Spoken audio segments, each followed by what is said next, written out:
Welcome to Season 4 of the Lighting Your Way podcast. This season, we will hear from all types of guests who share their experiences, their insights, and their personal stories. During the last 2 years, vaccines, mostly the COVID-19 vaccine, have been widely the topic of discussion. But for people 50 years and older, the shingles vaccine should be on your to-do list. In this episode, we talk with Briana Coughlin, doctor of pharmacy at a large medical center in Philadelphia, about shingles and about the vaccine that is highly effective at preventing a rather nasty illness. Briana, welcome to the podcast. It's good to have you. Hi, Betty. Thank you so much. I really appreciate it. Yeah, I am happy to have you on the episode because this episode is about shingles, which I think is a funny term for a really awful diagnosis. So why don't we start with, I'm going to start with an easy starter question. What is shingles? So, shingles is essentially the reactivation of a viral infection, and it leads to this very painful rash. The typical clinical course of shingle is about 7 to 10 days, over which the blisters will scab and eventually clear within 2 to 4 weeks.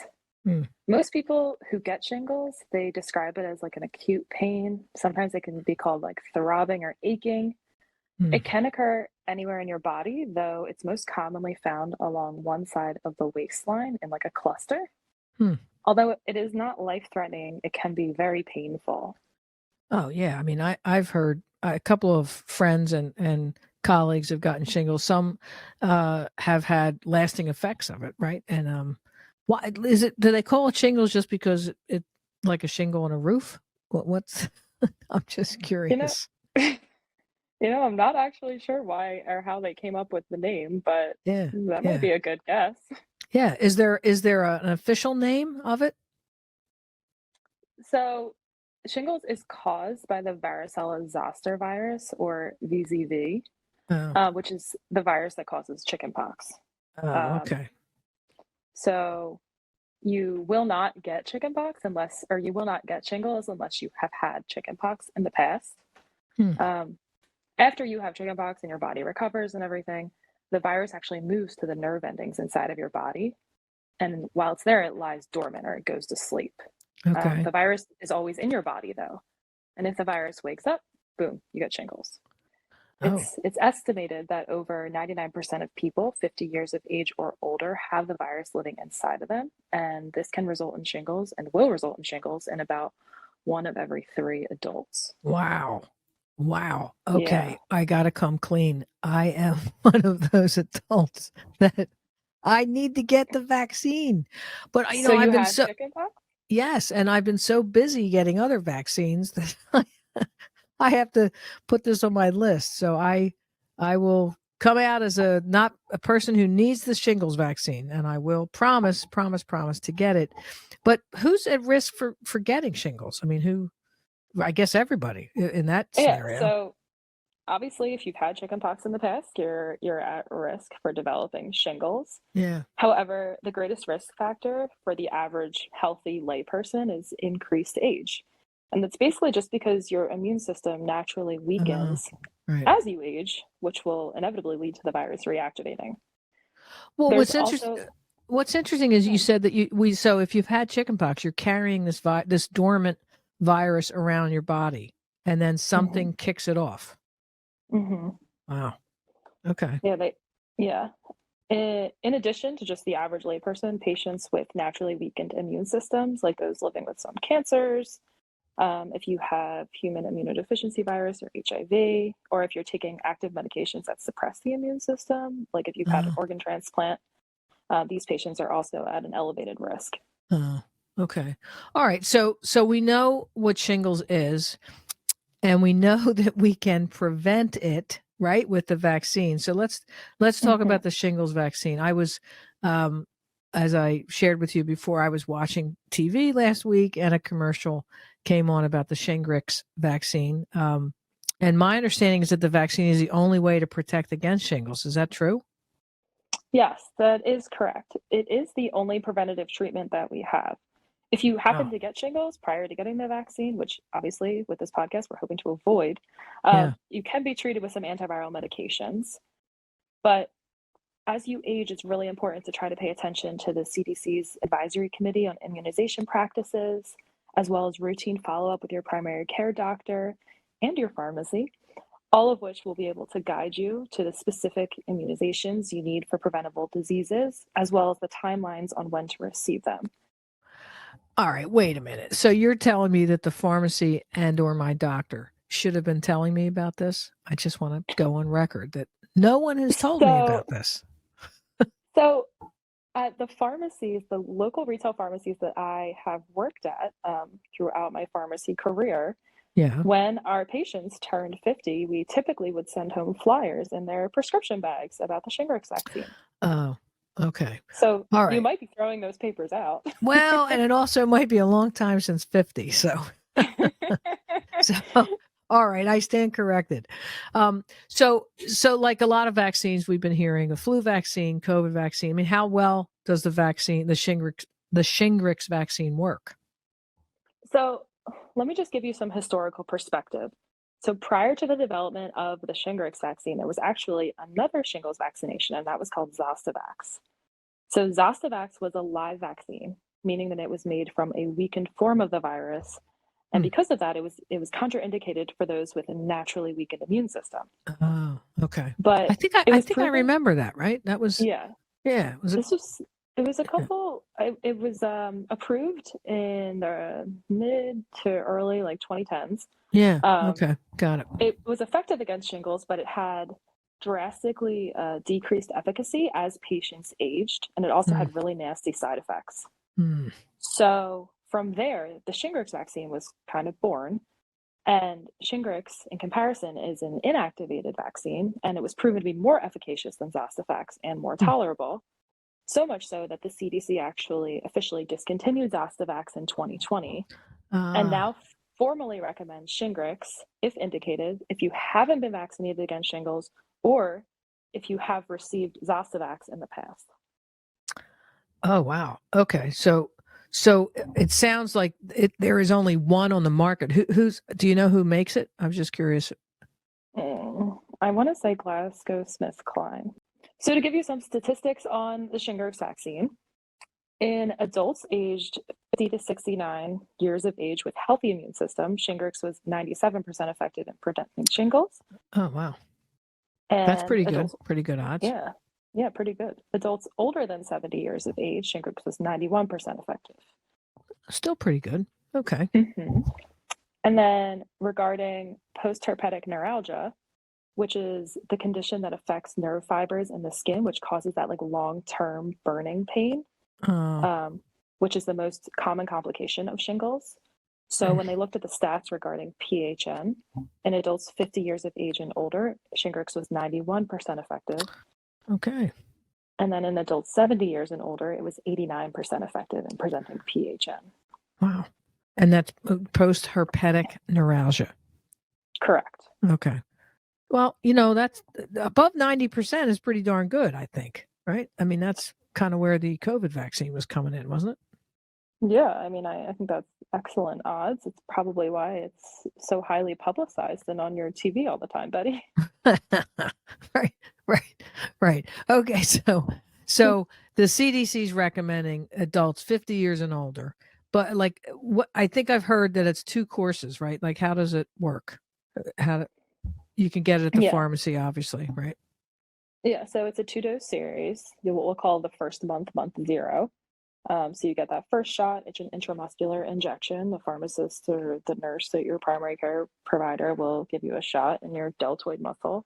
Hmm. And then anywhere Hold from on. two The to six, deltoid muscle is the arm, upper arm. the upper arm. This is Yes. the nurse talking. You're the pharmacist. So continue.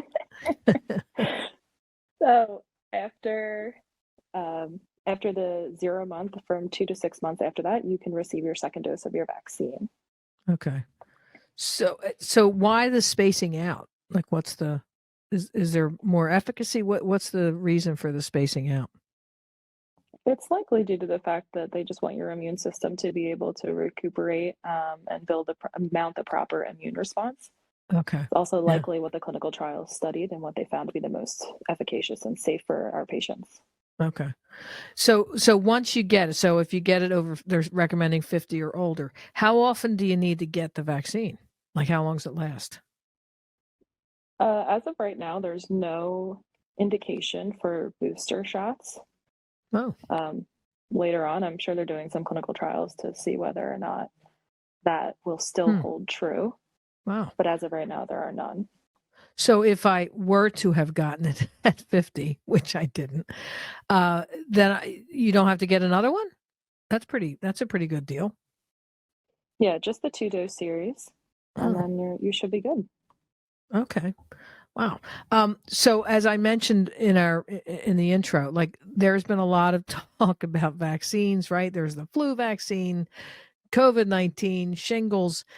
How does a regular patient, like what's the most important one in your opinion to get if I had none, right? Like we're recording this in November, so the flu vaccine is kind of looming out there. They're encouraging folks to get it. But then you have COVID-19 and then you have shingles. So if you were trying to schedule, which would you recommend scheduling first? I'll tell you that's a tough question. I wouldn't say that one vaccine is more important than the others. And I also understand, especially in the last several years, the public perception of vaccine burnout. Yeah. I think the most common factors to consider are your own past medical history, as well as the people that you surround yourself with. Okay. The flu vaccine is an annual shot, and it appears as though the COVID vaccination boosters may also fall into the realm of annual vaccines. Hmm. So I think just kind of accepting that the flu and the COVID shots are not only an effort to protect yourself, but also the people around you as they spread via respiratory droplets. Okay. Um, the shingles vaccine, in comparison, is more so a protection of yourself. Um, it is possible to transmit the shingles virus through direct contact with the fluid from the rash and the blisters Mm, if you've never okay. had chickenpox or if you've never received the chickenpox vaccine. If someone does get infected, they will develop chickenpox, though not shingles, and they could Oh, develop shingles later in life. wow. Um, Well, yeah, I mean, I listen, the the folks that I know who have had it, really, it is not a good thing to get. So that's why we're talking mhm. about this. So f- it- and Yeah, so now at any vaccine, I think it's fair to say you do typically have some side effect, even if it's just a sore arm, right? mhm. So I know when I've got my flu vaccine, I get a sore arm. Same thing with the COVID-19. Are there any side effects from the shingles vaccine that you want to talk about? There aren't a lot of interesting side effects, kind of as you alluded to. Um, it's a safe vaccination. It just kind of allows your body to mount an appropriate immune response against shingles. Most people will develop a sore arm and maybe like mild or moderate pain. Some people could have redness or swelling where they receive the shot. You might feel a little bit more achy, a little bit more tired, maybe have a slight fever. Okay. Um, it can knock you down a couple days. I know when my mom received, I think the second shot, she was kind of exhausted later that night, but then the next day she felt completely fine. Okay. Um, it is acceptable to take some over-the-counter medications if necessary, like ibuprofen or acetaminophen if you have some of those side effects. Okay. All right. So it's just treating the symptoms. I mean, it's not anything the normal side effects that we've seen, right? Achiness, fatigue, Hmm. Hmm. and Correct. that they are short-lived. Yes, what you would anticipate after receiving a shot is probably what will happen. Okay. Right. Right. If you think it will happen. Um, Yeah. are th- Brianna, are there any folks who should not get the vaccine?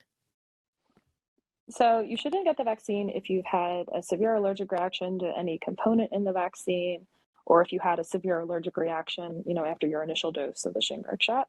If you Okay. currently have shingles, you should not get the vaccine. Yeah. If you are currently pregnant, you should wait to get Shingrix. Okay. And If you have a minor illness such as a cold, you can get Shingrix, but if you have a little bit more of a severe illness with or without a fever, you should probably wait until you recover before receiving the vaccine. Right, and that's for either shot, right? So if I got the first dose, and then you're saying it's 4 weeks after that the second dose should happen.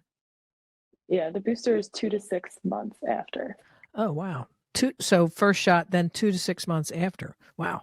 Correct. Okay, so even if I'm got a cold, then you got 2 to 6 months to figure it out, right? So yeah, you have a decent amount of time for sure. That's kind of the nice part about it, right. especially with the COVID vaccines, especially the first few doses. It was very regimented on when you needed to receive the second shot. With this, you Right. have a little bit more leeway, which is Right. nice.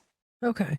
And is the shingles vaccine, I want to say, readily available? I mean, I'm assuming it's available in retail pharmacies and in maybe see the doctor's office. I don't know if my doctor's office even offered it to me. If they haven't, I'm going to bet they didn't.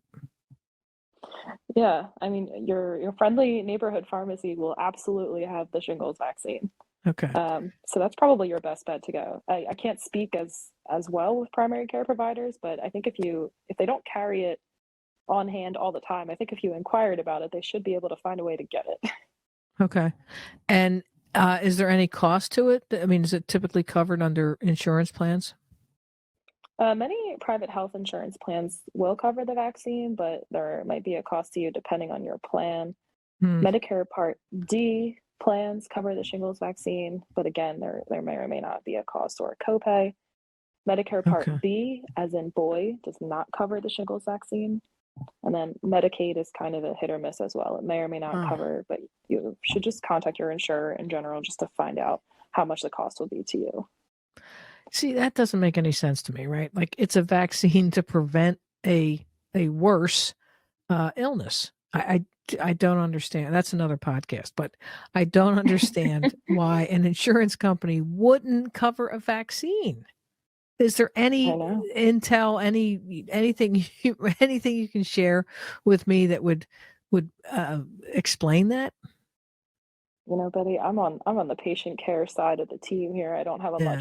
much intel on the financial obstacles of pharmaceutical companies. However, I will say that if you don't receive the vaccine and you develop shingles, like we talked about earlier, the long-term side effects, as well as the initial antiviral medications, at the end of the day, it's probably going to cost much more money if you Yes. develop Yes. shingles and you don't receive the vaccine. So I tough, do not. tough. It doesn't make sense. It's kind of like the COVID vaccine. It was free, readily available.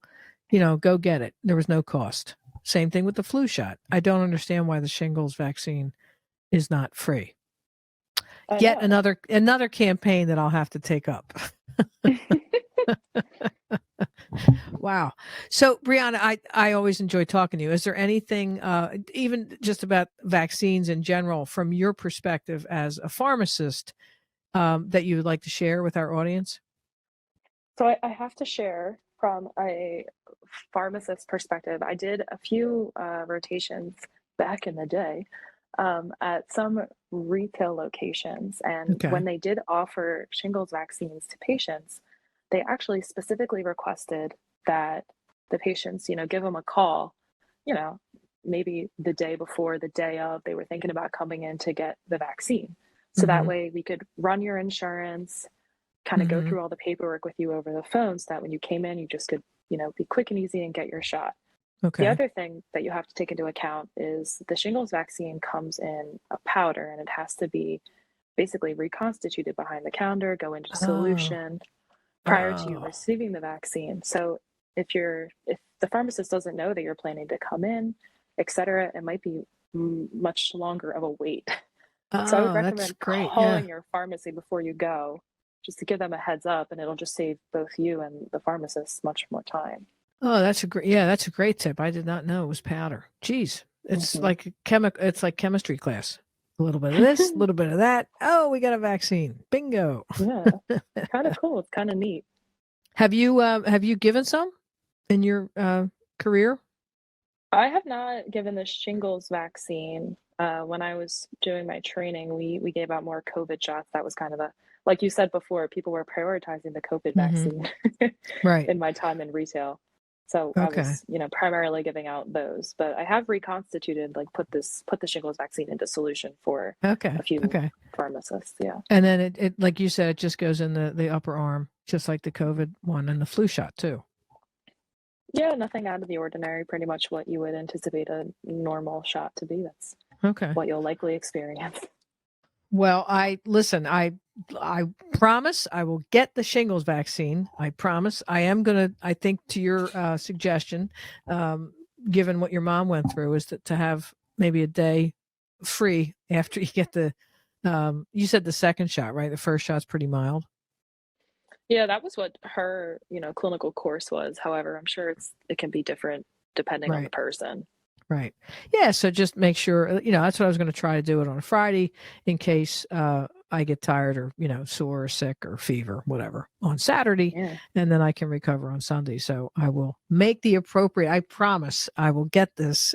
And thanks to not just the commercials that I keep seeing now, but also this podcast. So thank you. Thanks for your help and thanks for your suggestions and thanks for joining us. Yes, absolutely. Thank you so much for having me. And now that Yeah. you're on the record getting it, I'm excited to Uh, hear about how it goes. I know. I'll have to have a follow up. So, all right, Bree, thank you very much for joining us. Thanks so much, bud. Thank you for joining us this week. You can find the Lighting Your Way podcast on Apple Podcasts, Google, YouTube, Spotify, and Stitcher. If you liked what you heard, tell a friend and leave us a review. You can learn all about Guardian Nurses Healthcare Advocates on our website, guardiannurses.com. So until next time, find some joy in your life, pet all the good doggies and kitties, and remember to tell your people that you love them. Take care.